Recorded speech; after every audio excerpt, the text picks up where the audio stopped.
काळामध्ये वर्चस्व होतं. म्हणजे माझे वडील सांगायचे कारण तो काळ होता लक्ष्मणराव पाटलांचा, प्रतापराव भोसलेंचा, भाऊसाहेब बुडगेंचा. त्यावेळेस आमच्या वडिलांच्या मुखामधून अनेक वेळा आपल्या पिताश्रींचा अत्यंत सन्मानाने उल्लेख आलेला आहे की त्यांची ताकद ज्यांच्या मागं आहे म्हणूनच ह्या असणाऱ्या सगळ्या परिस्थितीमध्ये ते मात करतात. कारण ते मला वाटते वाणी समाजाचे होते आणि तिथला असणारा सगळा मतदार हा बहुजन समाजाचा असताना सुद्धा तिथं चांगल्या पद्धतीनं एक आमदार म्हणून त्यांना काम करण्यासाठी तुम्ही तुमच्या पिताश्रींनी सुद्धा संधी दिली होती, सहकार्य केलं होतं. अनेक आंदोलनं सुद्धा त्यावेळेस अत्यंत दिल्या त्यांनी केली होती आणि ती करून समाजामध्ये एक वेगळ्या पद्धतीची छाप निर्माण केली होती. म्हणून परत एकदा आपल्या असणाऱ्या उद्याच्या उज्ज्वल भविष्याची मी कामना करतो, सदिच्छा देतो आणि मी थांबतो. जय हिंद, जय महाराष्ट्र. जनता पार्टीनं मला जिल्ह्याचं अध्यक्ष केलं. अध्यक्षपद थांबवल्यानंतर माझ्याकडे अख्ख्या जिल्ह्याची स्थानिक स्वराज्य संस्थेचा निवडणूक प्रमुख म्हणून माझ्याकडे संधी दिली.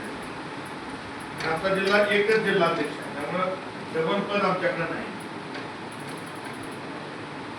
मी काय सांगतोय कारण स्वर्गीय शिवाजीराव देशमुख त्यांचं माझं अनेक वेळा बोलणं झालं आणि त्यांच्या पावलावर पाऊल टाकून आपुलकीचं काम सत्यजित भाऊ करते. काय माहिती त्यांची वाणी खूप खरी आहे. 1 वर्षापूर्वी मला म्हणले होते दादा तुम्ही सातारा सांगलीचा आमदार होणार. 1 वर्षापूर्वी काय माझ्या तरी जाणीवनी नव्हतं. तर 2024च्या निवडणुकीचं तिकीट मागत होतो. त्यावेळेस डिलिमिटेशन झालं. 2009ला नवीन मतदारसंघ तयार झाला. त्यावेळेस मी आमच्या खटाव तालुक्याचे 30,000 मतदार कराड उत्तर मध्ये आलो. आणि भाऊनी सांगितल्याप्रमाणे जिल्हा परिषदच्या सदस्यांना, नगरपालिकेच्या नगरसेवकांना एका ठिकाणी बसून काम कसं केलं जातं त्याच्याबद्दल सुद्धा एकत्रित काम आपल्याला करावं लागेल.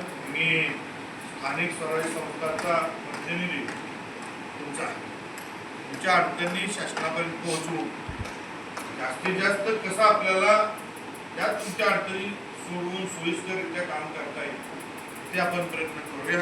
परत एकदा आपल्या सगळ्यांचा मनापासून आभार.